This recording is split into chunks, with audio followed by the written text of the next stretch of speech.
Olha só, vou contar uma história para vocês que ainda me deixa revoltado até hoje. Imaginem só, durante 10 anos da minha vida, eu trabalhei que nem um condenado para pagar a faculdade dos meus 2 filhos, e eles me tratavam como se eu fosse um completo estranho. Um lixo, sabe? Mas aí chegou o dia que tudo mudou, e foi aí que eles descobriram quem realmente estava bancando aquela vida de playboy que eles levavam. Tudo começou quando minha esposa morreu, deixando eu com 2 pirralhos de 16 e 17 anos. O Ricardo e o Marcelo sempre foram mimados pela mãe, mas depois que ela se foi, eles viraram uns verdadeiros monstros comigo. Eu trabalhava em 3 empregos diferentes para conseguir bancar a casa, a comida e, principalmente, as faculdades caras que eles queriam fazer. O Ricardo queria medicina e o Marcelo engenharia. 2 faculdades particulares que custavam os olhos da cara. Mas sabe o que mais me doía? Eles nunca reconheceram nada disso. Sempre que eu chegava em casa morto de cansaço, eles nem olhavam na minha cara. Se eu tentava conversar, eles resmungavam qualquer coisa e subiam pro quarto. Era como se eu fosse invisível, sabe? Como se todo aquele sacrifício que eu estava fazendo não valesse nada. Lembro que eu chegava em casa às 11 da noite, depois de trabalhar no escritório de manhã, na oficina à tarde e fazendo freelances de contabilidade de noite. Meus dedos estavam sempre manchados de graxa, minhas costas doíam que nem o inferno, mas eu engolia tudo calado. Porque tudo o que eu queria era ver meus filhos formados, tendo uma vida melhor que a minha. O Ricardo sempre foi o mais arrogante dos 2. Ele cursava medicina numa faculdade particular caríssima e vivia se achando o rei da cocada preta. Quando os amigos dele vinham em casa, eu via como ele ficava com vergonha de mim. Uma vez, eu estava consertando a pia da cozinha quando chegaram os colegas dele, e o moleque teve a cara de pau de falar que eu era o faz-tudo da casa. Não disse que eu era o pai dele. Fiquei com uma raiva que não sei como não explode na hora. Já o Marcelo era mais na dele, mas não era melhor não. Ele fazia engenharia e vivia reclamando que eu não dava dinheiro suficiente para ele. Sempre tinha que ter o tênis mais caro, o celular mais moderno, as roupas de marca. E eu, feito um idiota, me desdobrava para conseguir dar tudo isso para ele. Pegava horas extras, vendia as poucas coisas de valor que eu tinha, só para não ver eles passando vergonha na faculdade. O que mais me revoltava era quando eles falavam da mãe. Sempre que eu tentava dar algum conselho, eles respondiam: a mamãe nunca faria isso ou a mamãe não pensava assim. Era como se ela fosse a santa e eu fosse o demônio da história. Mas a verdade é que ela morreu e deixou a família na merda financeiramente. Eu que tive que correr atrás de tudo, me virar nos 30 para não deixar eles passarem necessidade. Durante esses 10 anos, eu nunca contei para ninguém o quanto eu estava me sacrificando. Nem para os meus irmãos, nem para os meus amigos. Eu tinha uma vergonha danada de admitir que meus próprios filhos me desprezavam. Preferia fingir que estava tudo bem, que éramos uma família feliz. Mas por dentro, eu estava morrendo aos poucos. Tinha noite que eu ficava acordado pensando se valia a pena continuar com aquilo. Se não seria melhor eu pegar as minhas coisas e sumir. Deixar eles se virarem sozinhos, já que era assim que eles me tratavam mesmo. Mas aí eu lembrava da promessa que fiz para minha esposa no leito de morte, que eu ia cuidar dos meninos e dar o melhor para eles. E eu continuava. O Ricardo se formou primeiro em medicina. No dia da formatura, eu fui lá todo orgulhoso, com o terno que eu tinha comprado especialmente para a ocasião. Mas quando chegou a hora das fotos, ele me ignorou completamente. Tirou foto com todo mundo, menos comigo. Os pais dos outros formandos vieram me cumprimentar, porque eles sabiam quem eu era, mas meu próprio filho fingiu que eu não existia. Depois da cerimônia, eu fui tentar parabenizar ele, e sabe o que esse moleque me disse? Pai, obrigado por ter feito o básico. Agora eu vou conseguir me sustentar sozinho. O básico.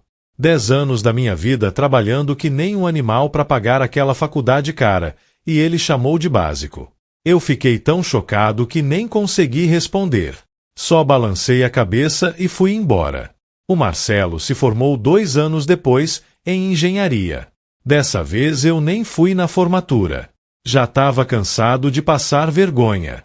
Ele nem me convidou direito, só comentou de passagem que ia se formar tal dia.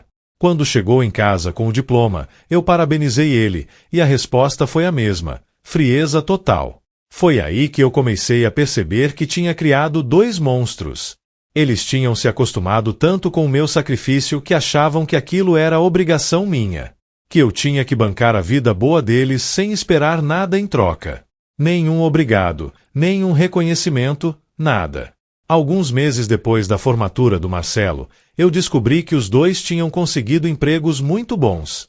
O Ricardo estava ganhando uma grana preta como médico e o Marcelo tinha entrado numa construtora grande. Mas mesmo assim, eles continuavam morando comigo e esperando que eu bancasse tudo. A conta de luz, a comida, a internet, tudo continuava saindo do meu bolso. Foi quando eu resolvi fazer um teste. Parei de comprar comida para casa e esperava para ver se eles iam tomar alguma atitude. Sabe o que aconteceu? Eles simplesmente começaram a comer fora e nem se importaram se eu estava passando fome ou não. Era como se eu fosse um fantasma na minha própria casa. Uma noite, eu estava sentado na cozinha, tomando um café puro porque não tinha mais nada para comer em casa, quando ouvi os dois conversando no quarto do Ricardo. A porta estava entreaberta e eles nem se preocuparam em baixar a voz.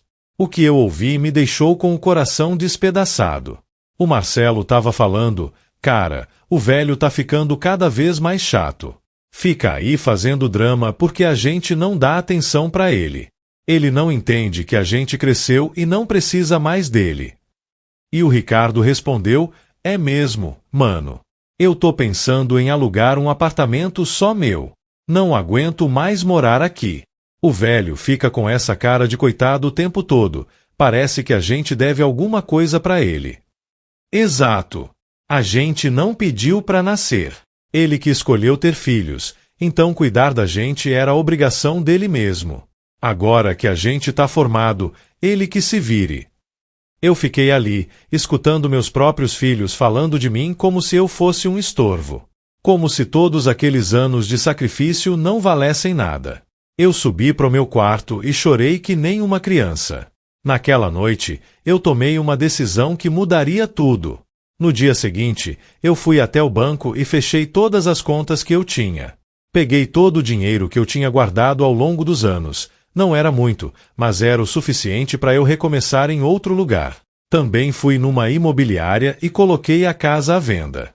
A casa que eu tinha comprado com tanto suor, onde eu tinha criado aqueles ingratos. Mas antes de ir embora, eu resolvi dar uma última lição neles. Peguei todos os comprovantes de pagamento das faculdades, todas as notas fiscais das coisas que eu tinha comprado para eles ao longo dos anos, todos os recibos de médico, dentista, tudo. Organizei tudo num arquivo bem bonito e deixei em cima da mesa da cozinha, junto com uma carta. Na carta, eu escrevi tudo o que eu sentia. Todo o amor que eu tinha por eles, toda a dor que eles me causaram, todo o sacrifício que eu fiz. E no final, eu coloquei o valor total que eu tinha gastado com eles nos últimos 10 anos. Foram quase 400 mil reais. 400 mil reais que eu podia ter usado para viver melhor, para ter uma vida mais confortável, mas que eu investi nos meus filhos pensando que um dia eles iriam reconhecer isso. Na carta, eu também deixei claro que eles tinham 30 dias para sair da casa, porque ela ia ser vendida.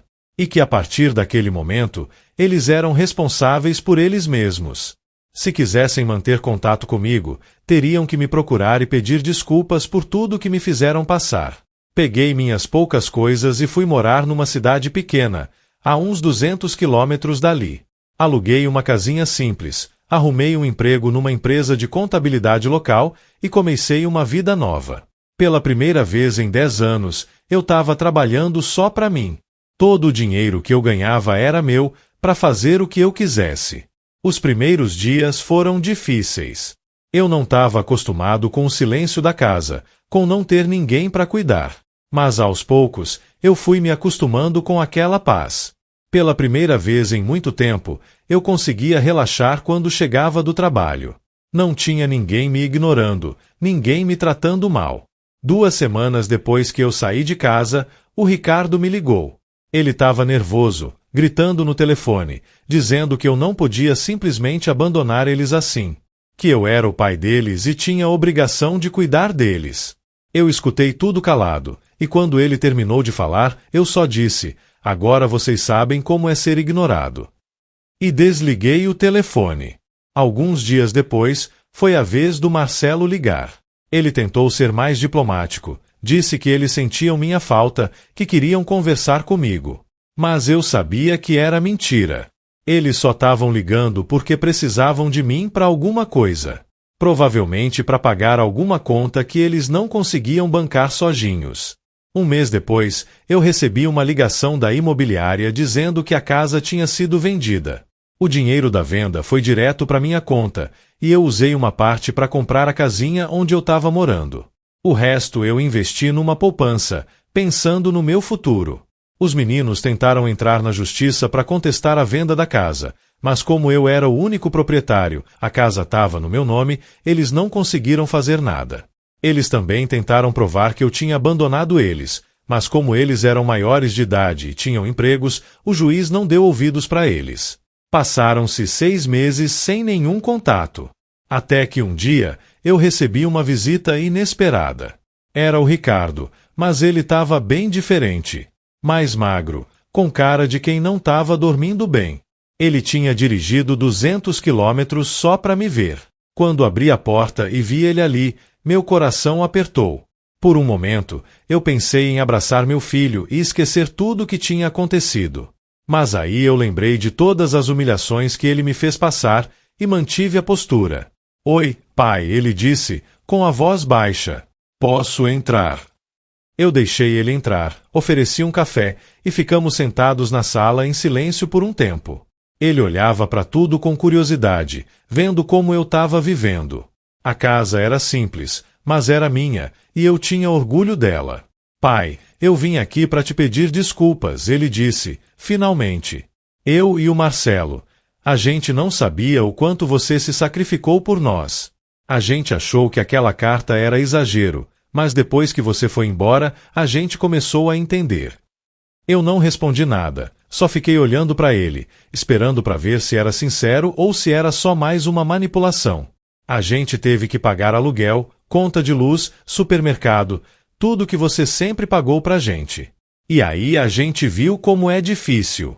Como você conseguia bancar tudo isso ganhando tão pouco, a gente não fazia ideia. Ele começou a chorar, e eu confesso que meu coração amoleceu um pouco. Mas eu não podia esquecer de tudo que tinha passado só porque ele estava derramando umas lágrimas. O Marcelo queria vir junto, mas ele tá com vergonha. A gente fez muita besteira, pai. A gente te tratou muito mal, e você não merecia isso. Você sempre foi um pai maravilhoso, e a gente só conseguiu enxergar isso depois que você não estava mais lá. Eu respirei fundo e disse: Ricardo, eu gastei 10 anos da minha vida me sacrificando por vocês. Trabalhei que nem um animal para dar o melhor para vocês. E vocês me trataram como se eu fosse um lixo. Agora vocês vêm aqui com lágrimas nos olhos, mas será que é sincero ou é só porque vocês precisam de mim? Ele balançou a cabeça. Não, pai. A gente não precisa de dinheiro. Os dois estão ganhando bem nos empregos. A gente sente sua falta. A casa ficou vazia sem você. A gente não sabia valorizar quando você estava lá. Conversamos por horas. Ele me contou como tinha sido difícil para eles depois que eu saí. Como eles tiveram que aprender a se virar sozinhos, como perceberam que tinham sido uns filhos terríveis. Ele também me disse que o Marcelo estava sofrendo muito, que não conseguia dormir direito de tanta culpa. No final da conversa, eu disse para ele: olha, Ricardo, eu não vou fingir que não fiquei magoado. Vocês me feriram profundamente. Mas vocês são meus filhos, e eu amo vocês. Se vocês realmente mudaram, se vocês realmente aprenderam a me valorizar, então talvez a gente possa reconstruir nossa relação. Mas tem que ser devagar, com calma. Ele concordou, e me prometeu que ia conversar com Marcelo. Disse que os dois iam fazer de tudo para reconquistar minha confiança. Nos meses seguintes, eles começaram a me visitar regularmente. Sempre traziam alguma coisa, um bolo, uma fruta, um presente simples. A gente conversava, eles perguntavam como eu estava, se eu precisava de alguma coisa. Era uma relação completamente diferente da que a gente tinha antes. O Marcelo demorou mais para se abrir, mas quando finalmente pediu desculpas, foi de coração. Ele chorou que nem uma criança, disse que tinha tido pesadelos comigo, que não conseguia parar de pensar em todas as vezes que me tratou mal. Hoje, 3 anos depois de tudo isso, nossa relação tá bem melhor. Não é perfeita, ainda tem alguns arranhões que não cicatrizaram completamente, mas pelo menos agora eles me respeitam. Eles me ligam toda semana, vêm me visitar quando podem, e sempre fazem questão de demonstrar que se importam comigo. O engraçado é que agora que eles me valorizam, eu me sinto muito mais realizado como pai. Antes, eu dava tudo para eles e não recebia nada em troca. Agora, eu não dou mais nada material, eles são independentes, mas recebo muito amor e carinho. O Ricardo até me disse uma vez: pai, você foi o melhor pai do mundo. A gente que era uns filhos péssimos. Obrigado por ter aguentado a gente por tanto tempo. Essa frase valeu mais que todos os sacrifícios que eu fiz. Porque no final das contas, o que eu sempre quis não era gratidão material, era só um pouco de reconhecimento e amor. A lição que eu aprendi com tudo isso é que às vezes a gente precisa se afastar para ser valorizado. Eu passei 10 anos tentando agradar meus filhos, dando tudo para eles, e só recebi desprezo em troca. Mas quando eu tive coragem de ir embora, quando eu mostrei que não ia aceitar mais ser maltratado, foi aí que eles aprenderam a me valorizar. Hoje eu vivo numa paz que eu não sentia há anos. Tenho uma casa simples, mas é minha. Tenho um trabalho tranquilo, amigos novos e, principalmente, tenho o respeito dos meus filhos. Não preciso mais trabalhar em 3 empregos, não preciso mais me matar de trabalhar para sustentar ninguém. Posso finalmente viver para mim. E sabe de uma coisa? Eu não me arrependo de nada. Nem dos sacrifícios que fiz, nem da decisão de ir embora. Porque tudo isso me trouxe até aqui, até essa vida que eu tenho hoje. Uma vida onde eu sou respeitado e valorizado pelos meus filhos, mas onde eu não dependo da aprovação de ninguém para ser feliz.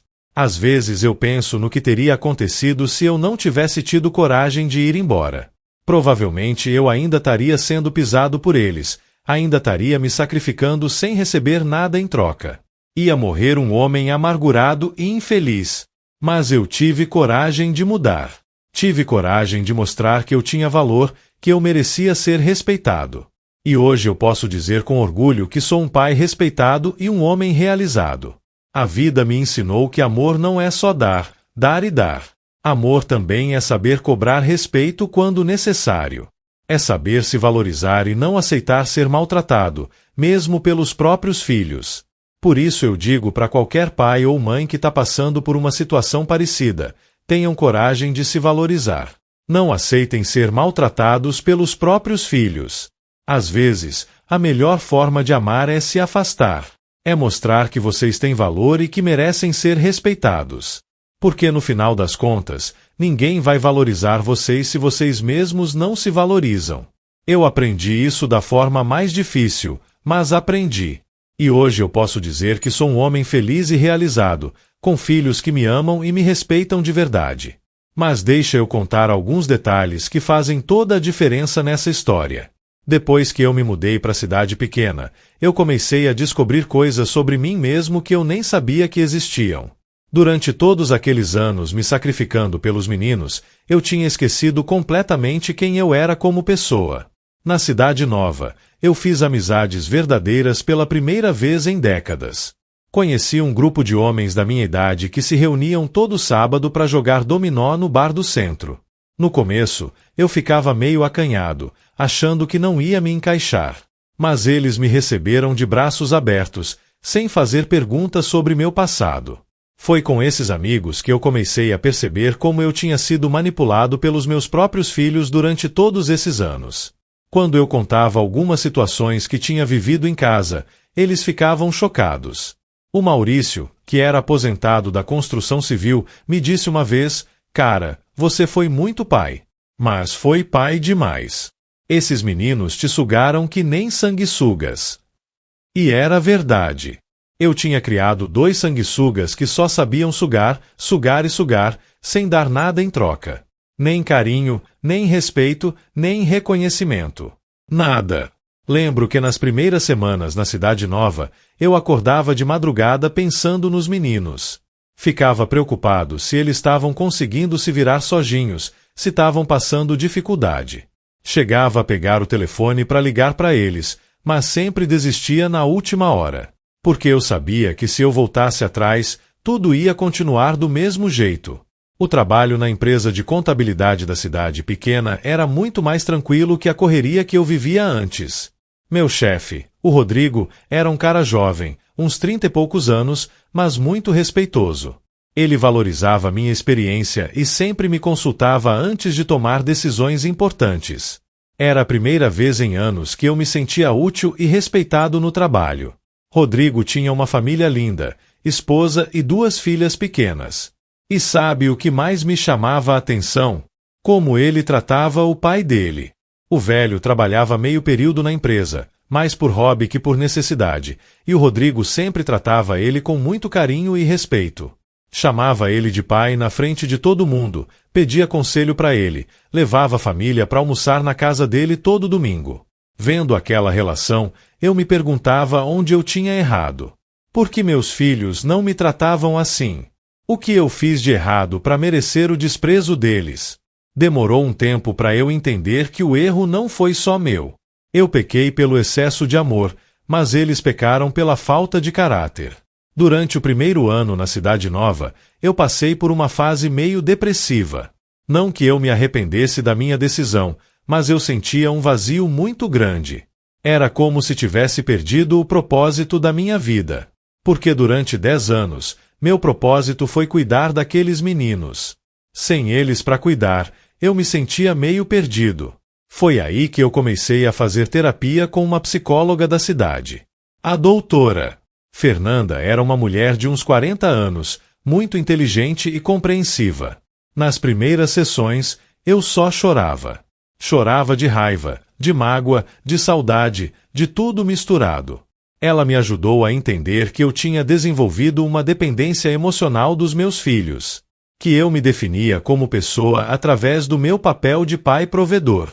Quando eles me rejeitaram, foi como se minha identidade tivesse desmoronado junto. Você precisa descobrir quem você é além de ser pai, ela me disse numa sessão. Você tem valor como pessoa, independente do reconhecimento dos seus filhos. E foi isso que eu comecei a fazer. Comecei a me redescobrir como homem, como pessoa. Voltei a fazer coisas que eu gostava e tinha abandonado por causa da correria da vida. Comecei a pescar nos fins de semana, coisa que eu adorava fazer quando era jovem. Voltei a ler livros, principalmente biografias de pessoas que superaram dificuldades na vida. Também comecei a cuidar melhor de mim mesmo. Fiz exames médicos que eu vinha adiando há anos, tratei uns problemas de saúde que eu ignorava por falta de tempo. Comecei a fazer caminhadas pela manhã, coisa que me fazia muito bem física e mentalmente. A casa que eu comprei na cidade pequena virou meu refúgio. Era pequena, 2 quartos e uma sala, mas era minha. Eu cuidava dela com carinho, pintei as paredes, arrumei um jardim no quintal, comprei móveis simples mas bonitos. Pela primeira vez na vida, eu tinha um lar que era realmente meu, onde ninguém me desrespeitava. Nos fins de semana, eu recebia meus amigos do dominó em casa. A gente fazia churrasco no quintal, conversava sobre a vida, dava risada de bobagem. Era uma alegria simples, mas genuína. Diferente da tensão constante que eu vivia em casa com os meninos. Uma das coisas que mais me marcou nesse período foi conhecer o seu João, um senhor de 70 anos que morava na casa ao lado. Ele era viúvo, tinha 3 filhos que moravam em cidades grandes, mas que visitavam ele regularmente. Todo domingo tinha almoço na casa dele, com netos, genros, noras, todo mundo junto. Conversando com seu João, eu entendi a diferença entre a educação que ele deu para os filhos e a que eu dei para os meus. Ele sempre cobrou o respeito dos filhos, mesmo sendo amoroso. Nunca deixou eles pisarem na cabeça dele. E quando eles cresceram, continuaram respeitando e valorizando o pai. Meu filho, ele me disse uma vez, Amor sem limite vira desrespeito. Filho tem que saber onde é o limite. Se você não ensina, a vida ensina. E a vida é muito mais dura que os pais. Essa frase ficou na minha cabeça por muito tempo. Porque era exatamente isso que tinha acontecido comigo. Eu nunca coloquei limites nos meus filhos. Sempre cedi a tudo que eles queriam. Sempre relevei as faltas de respeito. Sempre perdoei sem cobrar mudança de comportamento. O resultado foi que eles cresceram achando que podiam me tratar de qualquer jeito. Que eu ia estar sempre ali, aguentando tudo calado, bancando tudo sem reclamar. Eles me viam como um capacho, não como um pai. Durante o segundo ano na cidade nova, eu comecei a reconstruir minha autoestima. A terapia estava me ajudando muito, os amigos novos me davam apoio, o trabalho me trazia satisfação. Eu estava conseguindo ver que eu tinha valor como pessoa, que eu merecia ser respeitado e amado. Foi nessa época que eu comecei a namorar de novo. Conheci a Luísa numa festa da empresa. Ela era secretária de outra firma de contabilidade da cidade, uma mulher de 50 anos, divorciada, com 2 filhos já criados que moravam em outras cidades. O que mais me atraiu na Luísa foi a forma como ela falava dos filhos. Com amor, mas também com limites claros. Ela contava como tinha criado eles com carinho, mas sempre cobrando responsabilidade e respeito. E o resultado estava ali. 2 adultos equilibrados que ligavam para a mãe toda semana, visitavam quando podiam e tratavam ela como uma rainha. O namoro com a Luísa me fez perceber como eu tinha ficado vazio emocionalmente durante todos aqueles anos. Eu tinha me dedicado tanto aos meninos que esqueci completamente de viver minha própria vida, de buscar minha própria felicidade. Com ela, eu redescobri o prazer de conversar sobre assuntos variados, de passear, de fazer planos pro futuro. Coisas simples, mas que me faziam sentir vivo de novo. E o mais importante, ela me respeitava. Valorizava minha opinião, se interessava pela minha história, me tratava como um homem digno de amor. Foi durante esse período de reconstrução que o Ricardo apareceu na minha porta pedindo desculpas. E eu confesso que, vendo ele ali, quebrado e arrependido, meu coração de pai ficou dividido. Uma parte de mim queria abraçar ele e esquecer tudo. Mas a parte que tinha aprendido a se valorizar sabia que as coisas não podiam voltar a ser como antes. Quando os meninos começaram a me visitar regularmente, eu fiz questão de estabelecer algumas regras. Eles vinham quando eu permitia, não quando queriam. Não podiam mais me tratar com desrespeito, nem ignorar minhas opiniões. E, principalmente, tinham que demonstrar que me valorizavam através de atitudes, não só palavras. No começo, foi difícil manter essa postura. Porque o pai que existia em mim queria voltar a dar tudo para eles, a satisfazer todos os desejos deles. Mas eu sabia que se eu fizesse isso, ia voltar para a estaca zero. Eles iam me perder o respeito de novo. A Luísa me ajudou muito nesse processo. Ela tinha passado por uma situação parecida com o ex-marido e sabia como era difícil manter limites com pessoas que a gente ama. Sempre que eu ficava em dúvida se estava sendo muito rígido, ela me lembrava do que eu tinha passado e me encorajava a manter a posição. Hoje, 3 anos depois, eu posso dizer que a relação com meus filhos está muito melhor, mas é completamente diferente da que existia antes. Agora é uma relação de respeito mútuo, onde eles me valorizam e eu os amo sem me anular. O Ricardo se casou no ano passado e fez questão que eu fosse o padrinho. Disse que queria que todo mundo soubesse que ele tinha orgulho de mim como pai. Durante a cerimônia, ele fez um discurso emocionante agradecendo tudo que eu fiz por ele e pedindo desculpas publicamente pelos erros do passado. O Marcelo também mudou muito. Ele comprou um apartamento perto da cidade onde eu moro e me visita todo fim de semana. A gente pesca junto, conversa sobre a vida, e ele sempre faz questão de me incluir nos planos dele.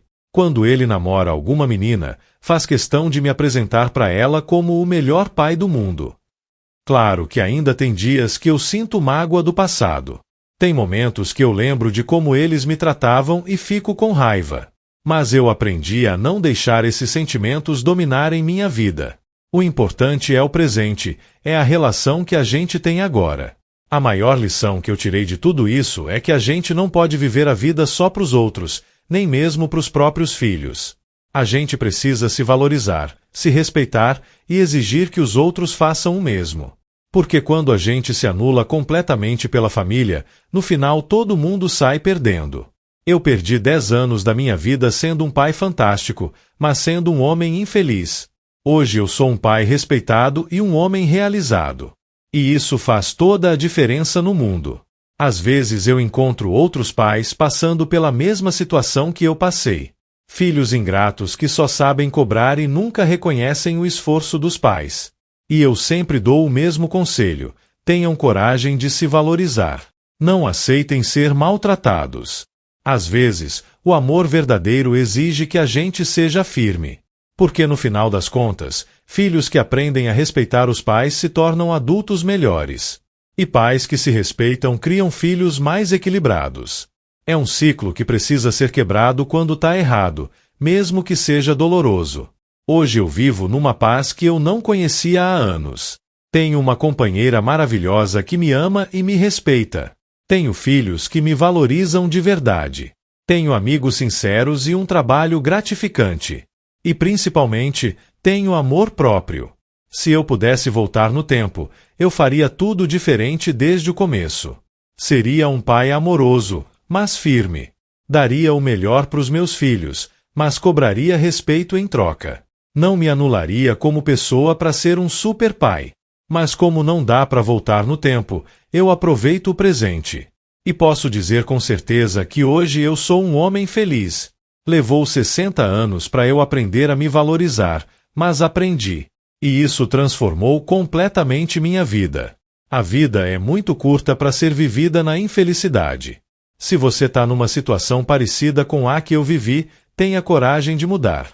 Não é fácil, vai doer no começo, mas no final vale muito a pena. Porque você merece ser respeitado e valorizado, principalmente pelos próprios filhos. Mas deixe eu voltar um pouco e contar mais detalhes dessa jornada toda, porque tem coisas importantes que eu ainda não mencionei. Coisas que fizeram toda a diferença na minha transformação e que podem ajudar outras pessoas que estão passando por situações parecidas. Quando eu tomei a decisão de sair de casa e começar uma vida nova, eu não tinha certeza absoluta de que estava fazendo a coisa certa. Na verdade, eu estava aterrorizado. Porque durante 10 anos, minha vida inteira girava em torno daqueles meninos. Tirar isso de mim foi como arrancar um pedaço da minha alma. Nos primeiros dias na cidade nova, eu acordava no meio da madrugada com o coração disparado, pensando se eles estavam bem. Se tinham comida na geladeira, se tinham conseguido pagar as contas, se estavam passando por alguma dificuldade. A culpa me corroía por dentro, mesmo sabendo que eles eram adultos perfeitamente capazes de se virar sozinhos. Teve uma noite específica, uns 5 dias depois que eu me mudei, que eu quase desisti de tudo e voltei para casa. Eu estava deitado na cama da casa nova, olhando pro teto, e as lágrimas começaram a escorrer sem parar. Eu peguei o celular e fiquei olhando para os contatos dos meninos por uns 20 minutos, com o dedo tremendo em cima do botão de ligar. Mas aí eu lembrei de uma frase que minha esposa sempre dizia quando estava viva: amor de verdade não é dar tudo, é ensinar a conquistar. Na época eu não entendia muito bem o que ela queria dizer com isso. Mas naquele momento, deitado naquela cama, chorando sozinho, eu finalmente compreendi. Ela sempre foi mais firme com os meninos que eu. Quando eles faziam birra querendo alguma coisa, ela sabia dizer não. Já eu sempre cedia, sempre dava um jeitinho de conseguir o que eles queriam. Depois que ela morreu, eu compensei a falta dela dando ainda mais, sendo ainda mais permissivo. E foi aí que tudo desandou. Os meninos aprenderam que podiam conseguir tudo de mim sem dar nada em troca. Que eu ia estar sempre ali, como um banco ambulante, pronto para bancar qualquer capricho deles. E pior, aprenderam que podiam me desrespeitar sem consequência nenhuma. Eu lembro de uma situação específica que aconteceu uns 3 anos antes de eu ir embora. O Ricardo estava no 4º ano de medicina e precisava comprar uns livros caríssimos para uma matéria. Eram tipo 5 livros que custavam mais de R$ 2.000 no total. Eu não tinha esse dinheiro na época, então peguei um empréstimo no banco para comprar os livros para ele. Quando os livros chegaram, eu fui entregar no quarto dele todo orgulhoso. Sabe o que ele fez? Nem olhou na minha cara. Pegou os livros, deu uma olhada rápida e disse: demorou demais. Já perdi a primeira aula por causa disso. E me deu as costas. Eu fiquei ali, parado na porta do quarto dele, segurando um empréstimo que ia levar 6 meses para pagar, e tudo que recebi foi uma reclamação. Nenhum obrigado, nenhum reconhecimento. Nada. E sabe o que eu fiz? Nada. Engoli a seco e fui embora, pensando que aquilo era só uma fase, que ele estava estressado com a faculdade. Mas não era só uma fase. Era o caráter dele se mostrando. E eu ignorei todos os sinais vermelhos porque não queria aceitar que tinha criado um filho ingrato. Com o Marcelo não era muito diferente. Ele era menos agressivo que o Ricardo, mas não era menos ingrato. Lembro que uma vez, uns 2 anos antes de eu ir embora, eu fiquei doente. Peguei uma gripe forte que virou uma pneumonia. Fiquei 3 dias de cama, com febre alta, sem conseguir nem levantar para fazer comida. Sabe quantas vezes o Marcelo entrou no meu quarto para ver como eu tava? Nenhuma. 0. Ele simplesmente ignorou que eu estava doente e continuou a vida dele normalmente.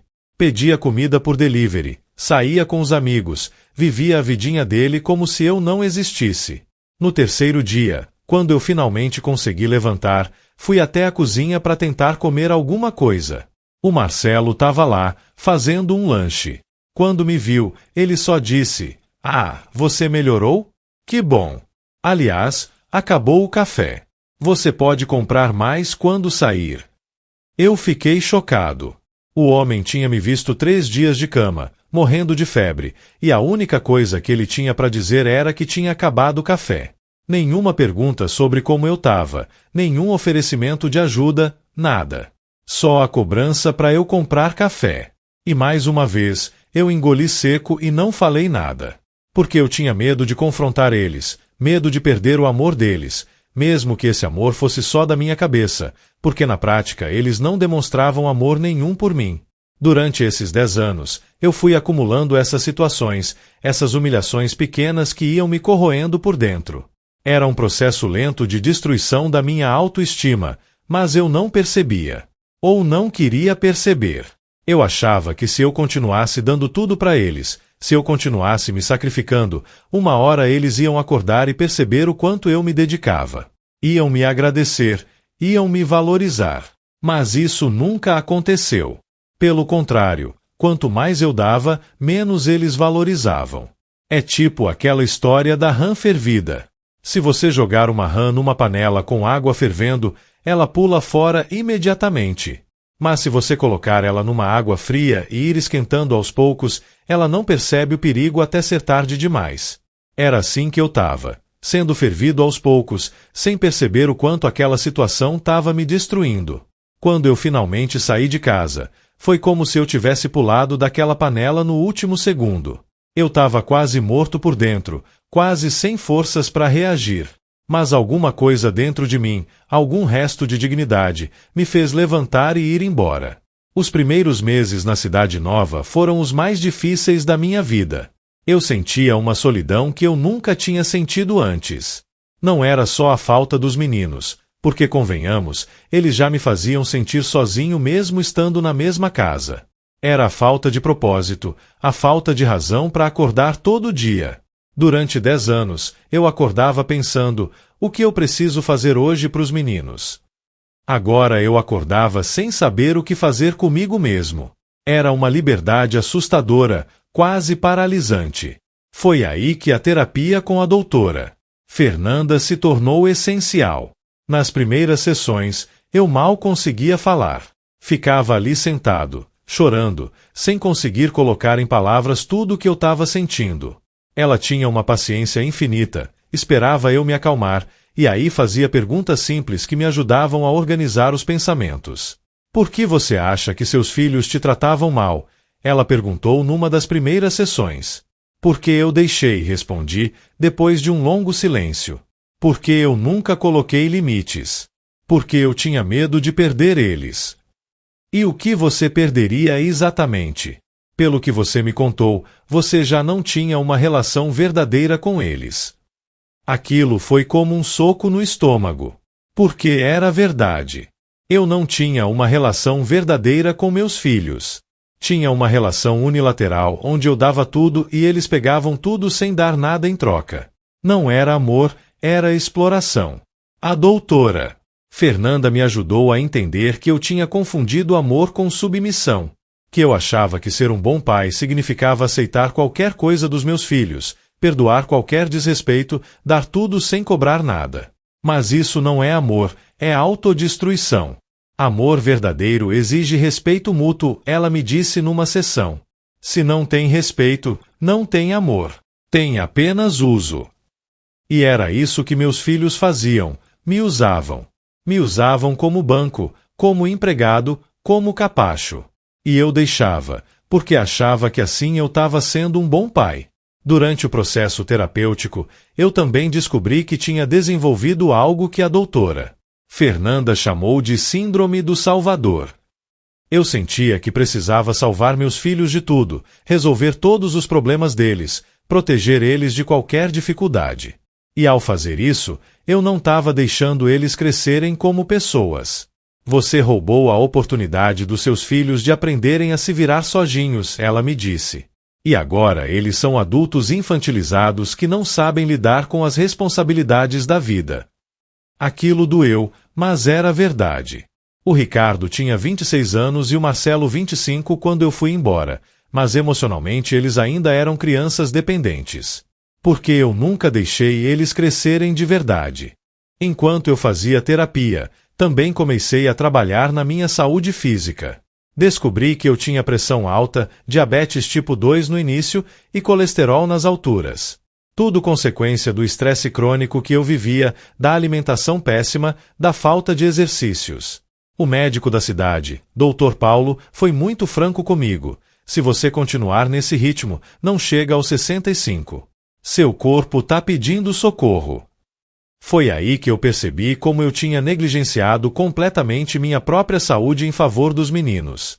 Durante 10 anos, eu trabalhava que nem um animal, comia mal, dormia pouco, não fazia exercícios. Tudo para ter dinheiro e tempo para os meninos. E no final, eu estava me matando aos poucos. Comecei a seguir as orientações médicas religiosamente. Mudei completamente minha alimentação. Comecei a caminhar 1 hora por dia, tomei os remédios certinho. Em 6 meses, eu tinha perdido 15 quilos, minha pressão tinha normalizado, e eu estava me sentindo melhor que nos últimos 10 anos. A transformação física ajudou muito na transformação mental. Eu comecei a me olhar no espelho e gostar do que via. Não era mais aquele homem cansado, abatido, derrotado. Era um homem que estava renascendo, se redescobrindo. Foi nessa fase que eu conheci a Luísa. A gente se encontrou numa festa de fim de ano da empresa, e eu fiquei impressionado com a energia positiva dela. Ela era uma mulher forte, independente, que tinha passado por muitas dificuldades na vida, mas não tinha deixado isso destruir ela. O ex-marido dela tinha sido um cara violento, que batia nela na frente dos filhos. Ela aguentou isso por anos, até que um dia teve coragem de denunciar e se separar. Criou os 2 filhos sozinha, trabalhando em 2 empregos, mas sempre mantendo a dignidade e o amor próprio. Eu aprendi que ninguém tem o direito de me maltratar, ela me disse no nosso primeiro encontro. Nem marido, nem filhos, ninguém. O dia que eu entendi isso, minha vida mudou completamente. Ouvir a história dela me fez perceber que eu não estava sozinho. Que tinha outras pessoas que tinham passado por situações parecidas e conseguiram se reerguer. Isso me deu esperança. O namoro com a Luísa foi muito importante para o meu processo de cura. Ela me mostrou como era estar com alguém que te valoriza, que te respeita, que te trata como você merece ser tratado. Depois de anos sendo desrespeitado pelos próprios filhos, ter alguém que me tratava bem foi uma revelação. A gente se via todo fim de semana, ia no cinema, jantava em restaurantes simples da cidade, passeava no parque. Coisas simples, mas que eu não fazia há anos. Durante todo o tempo que eu passei me dedicando aos meninos, eu tinha esquecido de viver minha própria vida. A Luísa também me ajudou a manter firme quando os meninos começaram a tentar voltar para minha vida. Ela sabia como era difícil manter limites com filhos, porque tinha passado por isso com os próprios filhos. Você precisa mostrar para eles que amor e respeito andam juntos, ela me dizia. Se eles te amam de verdade, vão respeitar seus limites. Se não respeitarem, é porque só querem usar você. E foi exatamente isso que eu fiz. Quando o Ricardo apareceu pedindo desculpas, eu deixei bem claro que as coisas não iam voltar a ser como antes. Que se ele queria ter uma relação comigo, teria que ser uma relação de respeito mútuo. Eu não vou mais aceitar ser tratado como um capacho, eu disse para ele. Você é meu filho e eu te amo, mas isso não me dá o direito de aceitar desrespeito. Se você quer me ter na sua vida, vai ter que me tratar como eu mereço. Ele ficou meio chocado no começo. Acho que esperava que eu fosse perdoar tudo na hora e voltar a ser o pai bonzinho de sempre. Mas quando viu que eu estava falando sério, ele mudou de postura. Os primeiros encontros depois da reconciliação foram bem estranhos. A gente não sabia muito bem como agir um com o outro. Ele tentava ser gentil, mas eu percebia que era meio forçado, como se ele estivesse fazendo um esforço consciente para não ser grosseiro. Mas com o tempo, a coisa foi ficando mais natural. Ele começou a realmente se interessar pela minha vida, fazer perguntas sobre meu trabalho, sobre meus amigos, sobre a Luísa. E eu percebia que era genuíno, não era só para agradar. Uma das conversas mais marcantes que a gente teve foi uns 6 meses depois que ele tinha pedido desculpas. A gente estava pescando num lago perto da cidade, sentados na beira, esperando os peixes morderem a isca. Ele ficou quieto por um tempo, e aí começou a falar. Pai, eu preciso te contar uma coisa. Depois que você foi embora, eu passei por um momento muito difícil. Eu olhava para minha vida e via que eu tinha tudo. Emprego bom, apartamento legal, carro novo. Mas eu me sentia vazio por dentro. Eu continuei quieto, esperando ele continuar. E aí eu percebi que tudo aquilo tinha sido conquistado graças a você. A faculdade que me deu a profissão, o conhecimento que me permitiu conseguir o emprego, tudo veio do seu sacrifício. E eu nunca tinha reconhecido isso. Pior, eu tinha te tratado como lixo. Ele começou a chorar, e eu senti meu coração apertar. Eu fui no psicólogo, pai, e descobri que eu tinha um problema sério de empatia. Eu era tão focado em mim mesmo que não conseguia enxergar o sofrimento dos outros, nem o seu. O psicólogo disse que isso veio da forma como eu lidei com a morte da mãe. Aquilo me surpreendeu. Eu nunca tinha pensado que a morte da esposa pudesse ter afetado os meninos dessa forma. Quando a mãe morreu, eu fiquei com tanta raiva que comecei a culpar todo mundo. Culpava você por não ter conseguido salvar ela, culpava os médicos, culpava Deus. E essa raiva foi crescendo e se transformando em amargura. Eu descontei tudo em você, pai. E você não merecia isso. Nós ficamos ali, os dois chorando na beira do lago, pescando. Foi um momento de cura muito importante para nossa relação. Porque pela primeira vez, ele estava abrindo o coração de verdade, mostrando vulnerabilidade. O Marcelo passou por um processo parecido. Quando ele finalmente teve coragem de me procurar, alguns meses depois do Ricardo, ele também tinha feito terapia e descoberto coisas sobre si mesmo. Pai, eu sempre fui ciumento do Ricardo, ele me confessou num almoço. Ele era o mais velho, o mais inteligente, o que fazia medicina. Eu sempre me senti inferior. E aí eu comecei a te culpar por isso, como se você tivesse preferência por ele. Aquilo me deixou chocado. Porque eu nunca tive preferência por nenhum dos dois. Sempre tentei tratar os dois igualmente. Mas o psicólogo me mostrou que isso era só na minha cabeça. Você sempre tratou a gente igual. Eu que criei essa narrativa para justificar minha raiva. E acabei te tratando mal por causa de uma coisa que nem existia. Ouvir essas confissões dos meus filhos foi doloroso e libertador ao mesmo tempo. Doloroso porque confirmava que eu tinha sofrido durante anos por problemas que eles tinham e não sabiam lidar. Mas libertador porque mostrava que eles finalmente tinham consciência do que fizeram e estavam trabalhando para mudar. A partir dessas conversas, nossa relação começou a se reconstruir de verdade. Não era mais aquela relação superficial onde eu dava tudo e eles pegavam tudo. Era uma relação de verdade, onde a gente conversava sobre sentimentos, sobre problemas, sobre a vida. Hoje, quando a gente se encontra, são encontros de qualidade. A gente conversa sobre assuntos profundos, compartilha experiências, dá conselho um pro outro. É uma relação entre adultos maduros, não mais aquela relação doentia de provedor e dependentes. O Ricardo hoje é um médico excepcional, mas mais que isso, é um homem melhor. Ele faz trabalho voluntário numa clínica comunitária, ajudando pessoas carentes. Me disse que faz isso pensando em mim, em como eu me sacrifiquei pelos outros durante toda a vida. O Marcelo abriu a própria empresa de engenharia e está indo muito bem. Mas ele aprendeu a valorizar as pessoas, a tratar bem os funcionários, a não ser arrogante. Também mudou completamente depois de tudo o que aconteceu. Os dois arrumaram namoradas sérias, mulheres maravilhosas que eu tenho orgulho de chamar de futuras noras.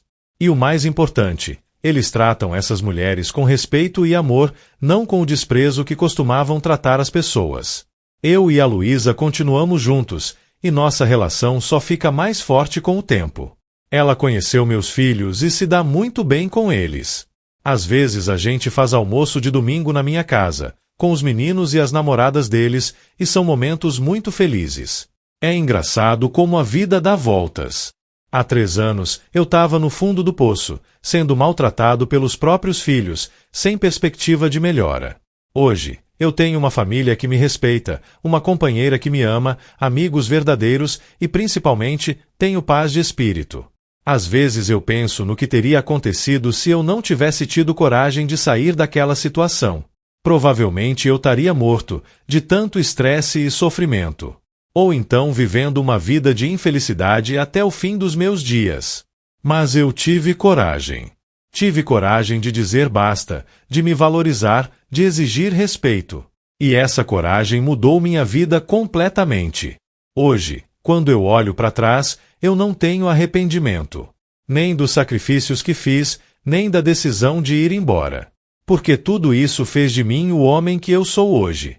Um homem forte, respeitado, amado e, principalmente, feliz. A maior riqueza que eu tenho hoje não é material. É a paz de espírito de saber que eu sou valorizado pelas pessoas que eu amo. É poder dormir tranquilo toda noite, sem aquele peso no peito de estar sendo desrespeitado. É acordar todo dia com vontade de viver, não com aquele cansaço existencial que eu carregava antes. E sabe de uma coisa? Eu percebi que ser feliz não é ter tudo, é ter paz. Durante 10 anos, eu tinha uma casa grande, 2 filhos morando comigo, mas não tinha paz. Hoje, eu tenho uma casa pequena, moro sozinho, quando a Luísa não está aqui, mas tenho uma paz imensa. Essa transformação toda me ensinou muitas coisas sobre mim mesmo e sobre a vida. Aprendi que a gente ensina as pessoas como nos tratar. Se a gente aceita desrespeito, as pessoas vão nos desrespeitar. Se a gente se valoriza, as pessoas vão nos valorizar.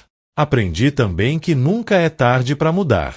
Eu tinha 55 anos quando tomei a decisão de recomeçar.